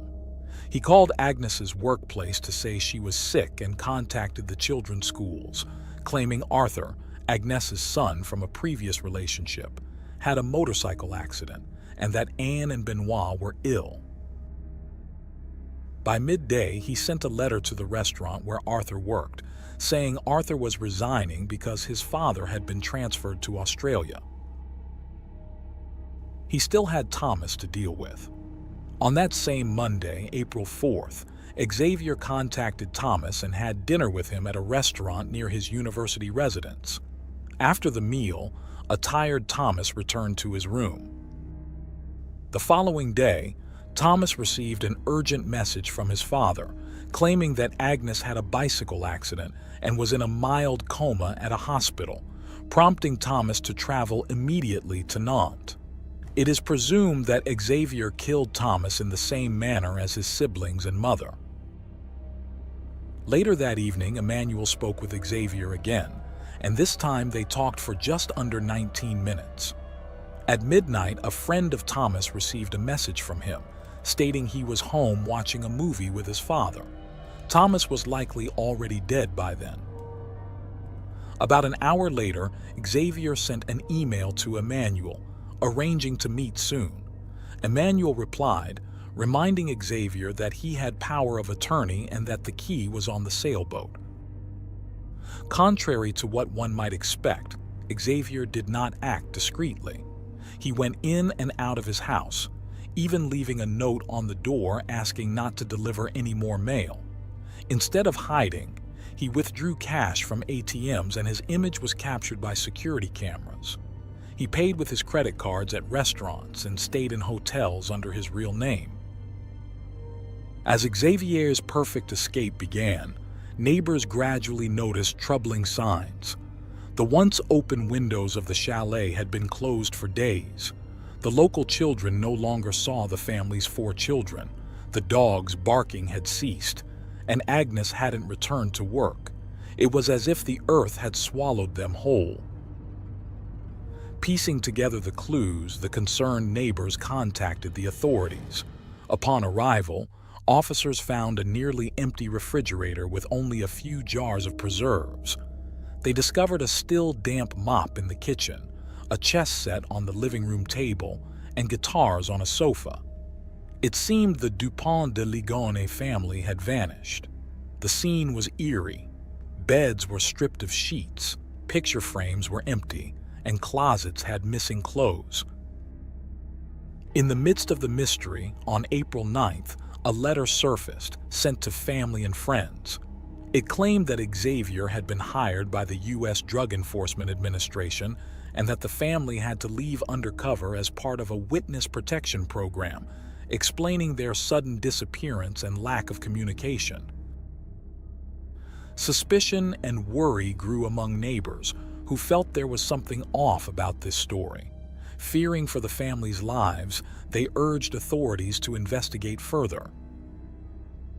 Meanwhile, Xavier embarked on a journey through southern France in his car. As the case gained media attention, more details from the past emerged. On April 15th, security cameras captured Xavier entering a small hotel near Cannes. He parked his car, took a bag, and disappeared into the nearby woods. This was the last confirmed sighting of him. Curiously, on that same day, Emmanuel called his mother, revealing long-held secrets. He was homosexual, alcoholic, and depressed. Responding to the neighbors' pleas and lack of leads, authorities revisited the family home. On April 21, 2011, a freshly disturbed patch of earth under a terrace caught an officer's attention. They soon uncovered a concrete slab and moments later made a grim discovery. The bodies of Agnes and her 4 children were found, wrapped in bags, each with 2 to 3 gunshot wounds and covered in religious symbols. They had been meticulously buried in burlap sacks with quicklime. The family's 2 Labradors were also found buried. Despite the thorough search, no traces of blood, fingerprints, or DNA were found. Xavier became the most wanted man in France, accused of the massacre. His face dominated the news, earning him titles such as the Most Wanted Man, the Nantes Killer, and the Face of Horror. Yet, it seemed he had mysteriously vanished from the face of the earth. The autopsy results of the 5 bodies revealed to authorities that they were dealing with a meticulously planned execution. Most of the bullets had been fired into the victims' heads. Additionally, traces of a sedative were found in the children, confirming the hypothesis that they were attacked while sleeping. A startling detail emerged regarding Agnes. In the master bedroom, investigators found a device she used to manage her sleep apnea, which had stopped functioning at precisely 3:27 a.m. on April 4th. Investigators speculated that Xavier might have hesitated to kill Thomas, as he was the heir to the family name. Due to the close bond between Xavier and Emmanuel, the latter was summoned by the authorities. Emmanuel appeared cooperative during these initial inquiries, expressing his belief that Xavier's disappearance was a sort of pilgrimage before committing suicide. When questioned about the rifle, Emmanuel initially denied knowledge of it. However, deeper investigation into his life revealed inconsistencies, and authorities soon realized that he was not entirely who he claimed to be. A significant development occurred 24 hours later. Just before noon, Nantes police searched Emmanuel's apartment. They confiscated his laptop, and Emmanuel then disclosed what he truly knew about Xavier's rifle. A subsequent examination of the hard drive uncovered extensive correspondence between Emmanuel and Xavier. These exchanges range from mundane to philosophical, with some emails adding a peculiar tone to their relationship. One email, sent in the early hours of April 6th, particularly caught the police's attention. These accumulated details led investigators to suspect that Emmanuel might have assisted in Xavier's escape. But Emmanuel was not the only suspect. Christine also drew the investigators' scrutiny. During their interviews, Christine and Genevieve were evasive, painting a superficial picture of Xavier and denying any knowledge of the Church of Philadelphia. Genevieve spoke about Xavier's childhood, but avoided uncomfortable topics such as the source of their income, and she outright denied the existence of the sect. However, the diligence of the investigative team paid off. They discovered a copy of a complaint filed years earlier by former sect members who had fled in fear after Christine proposed to have sex with all the men to conceive the chosen one.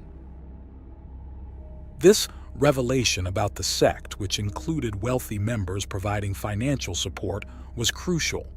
Investigators believed this environment might have offered Xavier logistical and material assistance. As a result, all former members of the Church of Philadelphia were interrogated, and the police monitored the sect's followers, hoping to catch any slip-ups in conversation or email. Despite these efforts, no definitive leads emerged. Meanwhile, Xavier's cell phone records allowed authorities to trace his movements within the country. The last concrete trace of Xavier was a security recording from April 15th. Investigators speculated that he was carrying the weapon in his bag based on its shape. While everything suggested he might have committed suicide in the woods, the detectives were puzzled as exhaustive searches in the dense forest yielded no body or remains. This led to the theory that Xavier might have been picked up by a boat and taken to another country. Consequently, an international arrest warrant was issued. On May 4th, Nantes police contacted the National Center for Fisheries Monitoring to verify if Emmanuel or Xavier owned a motorboat or sailboat. They found nothing, although they knew the records might not be fully up to date. On May 9th, Emmanuel was summoned to the Nantes police station for another interview, which was, in fact, an interrogation. The police were now focused on finding a boat and identifying its captain. At this point, Emmanuel was unaware of the depth of the investigation or the suspicion surrounding him. When questioned about a reference to a sailboat, Emmanuel explained it as a coincidence. He revealed that he had given Xavier power of attorney to access his safe deposit box. Should anything happen to Emmanuel, the key was stored on a model sailboat in an apartment. The safe contained his will, and that was all. The police let Emmanuel go, feeling frustrated and empty-handed. Despite the coincidences, the investigation remained uncertain. At this stage, Emmanuel was seen merely as a witness. No arrests had been made, and the police debated the point of further interrogating him, though they decided to apply some pressure as he remained the most credible accomplice. A significant detail emerged when investigators reviewed all checks issued to Xavier's company. They found an unusual check for $4,200 signed by Emmanuel. The address on the check indicated a previously unknown account in Monaco. An immediate request for the account statements was sent, but Monaco's strict banking privacy laws meant the authorities there would only respond to their own regulatory agencies. On September 28th, 4 police officers visited Emmanuel's residence again. After long minutes, Emmanuel emerged, disoriented and in his underwear, barely able to confirm his identity. The sparse interior of his apartment was littered with empty alcohol bottles, reflecting a state of deep loneliness. Emmanuel had not received any letters or phone calls from his friend, and that was what tormented him. The police no longer saw him as a suspect but as a castaway, leading them to question if they were following the wrong lead. Xavier had become one of France's most wanted alleged murderers, possibly even globally. In 2015, a journalist claimed to have received a letter from Xavier stating he was alive. Handwriting, DNA, and fingerprint analyses were conducted, but the note did not yield any new information. On January 9, 2018, Police raided a monastery in Roquebrune-sur-Argent after a tip-off about a monk resembling Xavier. After 2 hours of intense searching, they determined it was a case of mistaken identity. On January 18, 2019, Emmanuel died of a heart attack. That same year, authorities arrested a man they believed to be Xavier at Glasgow Airport in Scotland. Once again, it was a case of mistaken identity. Another theory suggested Xavier might be in South America, specifically Argentina, where his language skills and charisma could help him blend in. Years have passed, and the Church of Philadelphia has not only persisted, but has reportedly experienced a resurgence. This small, highly secretive group includes members who have been part of it for nearly 40 years, living as if withdrawn from the world. In the summer of 2019, 2 brothers raised within the sect filed new complaints against Christine and Genevieve. For 2 decades, these women have fervently preached that Xavier is alive, innocent, and hiding in the United States as part of a witness protection program. They claim everything written in the April 9th letter is pure fabrication. This might sound like denial, but it could also be a way to obscure certain truths. Since 2011, the case has been mired in speculation and false leads, sending authorities down endless labyrinths. The pressing question remains: will justice ever be served for Agnes and her children? Despite the bleak outlook, some believe that the truth will eventually come to light.